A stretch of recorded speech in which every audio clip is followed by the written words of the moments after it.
Well, here I am. I think it's just been 2 weeks since I was last here. Maybe it's been 3 weeks since I was here at Forest Lawn in Cypress, California. I came back today to visit an old friend who I haven't seen in over a decade. I discovered after I was here last, my friend Jan, we used to be friends, we used to be co-workers. We worked together, gosh, I don't know, was it 30, 40 years ago? And we've seen each other and kept in touch over the years. She's just a terrific person, her and her husband, Jim. Well, after I returned home from the cemetery, I think probably that same day, I received a message from her. She sent me a text. She suggested that we should get together again, and I asked her for her address. I knew she lived somewhere in Southern California. I haven't seen her in 10 years, so I wasn't sure exactly where she was living. Well, she gave me her address. I looked it up on Google Maps and discovered that she lives just a few miles away from Forest Lawn, Cypress. So I've been to this cemetery now probably 4 times, 5 times in the last few years, and I had no idea that she lived just down the street. She lived just a few miles away from here, 10 minutes away. And so I decided to come back today. I met them at their house. We went out to lunch, had a really nice day, and I'm heading home. And I thought, well, you know what? Let me just stop here at the cemetery at Forest Lawn, Cypress, because when I was here a couple of weeks ago, there were 4 graves that I wanted to visit, and I just ran out of time. So I thought, well, before I head back to Palm Springs, let me just pop in and see. There was no GPSs on these grave sites, but there were directions. All of their Find a Grave memorial pages had the plot numbers and grave numbers indicated. So I thought, well, let me just take an hour and see if I can find them. If not, I'll come back another time when I have more time. But fortunately, 2 of them are laid to rest together in the Fawn Remembrance section, which is just right across the way from the Whitechapel. When you first come in the front gates, if you just go straight, and then the Whitechapel on the right, their grave sites are on the left in the Fawn Remembrance section. And then all the way on the other side of the cemetery, in the Constant Love section, are 2 more grave sites. So both of the grave sites, I mean, the first 2 graves are very close to each other, and then the second 2 grave sites are very close to each other. It makes me wonder if they knew each other. I don't think they did, looking at the dates on the grave sites, but it sure is a strange coincidence that they're all buried so close together. Now, the thing that they all have in common is that they were all murdered, brutally murdered, by gay serial killer Randy Kraft. Do you remember Randy Kraft back in the 1970s and 1980s? He was also called the scorecard killer because he kept apparently really good notes about all of the young men that he murdered. A real sicko and a psycho. They also called him the freeway killer because many of the bodies, once he killed them, he dumped them either right off the freeway or near the freeway. Not all of them, but most of them were dropped off and just dumped, pretty close to some of the Southern California freeways here. So some newspapers and media called him the freeway killer, and others called him the Southern California Strangler. We had quite a few serial killers back there in the 70s and 80s. Thankfully, I haven't heard about a serial killer here in Southern California in a long time, and hopefully there won't be any more.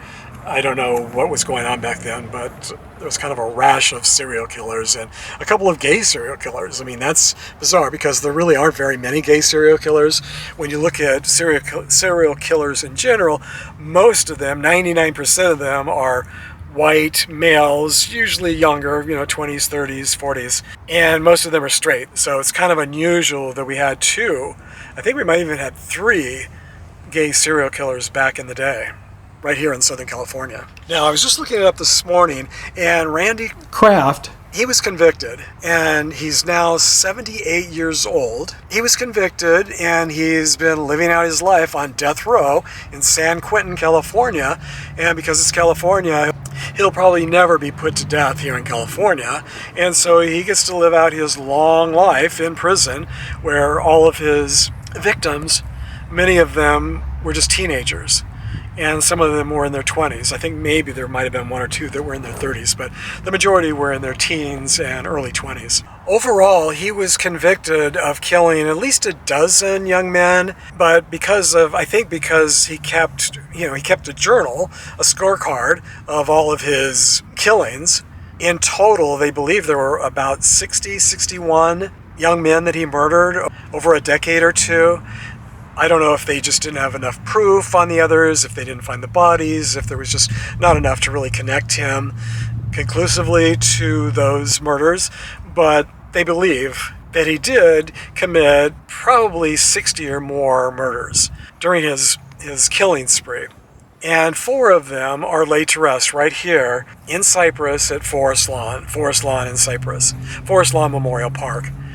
So I thought, since these 4 young men were all buried here in this cemetery, and I've come here quite a few times, I thought if I could find their grave sites, I'd like to visit and remember them and share them with you here, so their memories don't get forgotten. I'm hoping that Randy completely is forgotten at some point, but his victims shouldn't be forgotten. From what I've read, the way that Randy Kraft was able to capture his victims is that, for the most part, at least it's believed, or maybe he confessed to this, that he would just pick them up. I think they were looking for a ride somewhere, they were hitchhiking, they needed a lift, maybe he met them somewhere and offered to give them a ride, and so it was innocent enough, they just needed a ride somewhere, most of them.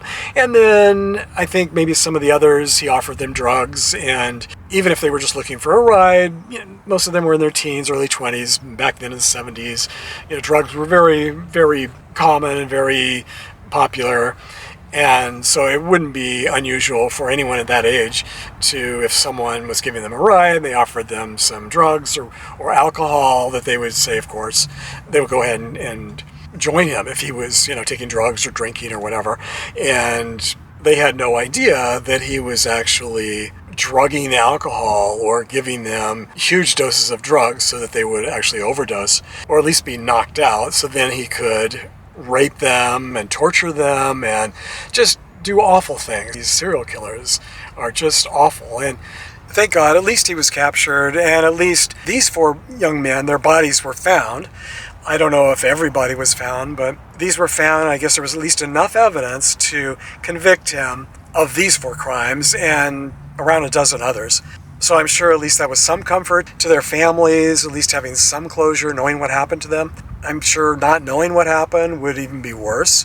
This is a difficult one, and they all are. Whenever someone dies young, especially by the hand of someone else, some psychopath, it's very, very difficult to make and share these videos, but I think it's more important to remember them. To remember they had lives, they were real people, they had families, and I'm sure their families would want them to be remembered. So if you happen to have any additional information about any of these victims, or any of the other victims of this serial killer that you'd like to share with us, please do so in the comments section.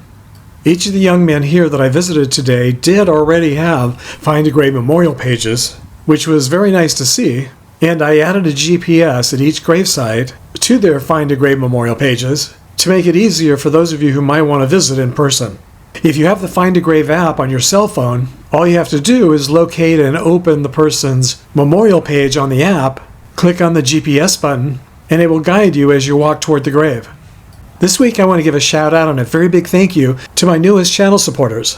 Thank you, Dwayne Collins, for your very kind donation. Thank you once again, Cliff Sheffield, for your very generous donation. And thank you, Sarah Magdalena, also once again, for your very, very generous donation to this channel. They are all very appreciated. And thank you too to all of you who have taken the time to give this video a thumbs up, to leave comments, and to subscribe. All of those things are very helpful to this channel. They mean a lot, and they're also very appreciated. Till our next trip to the cemetery together, thanks for sharing the memories, everybody.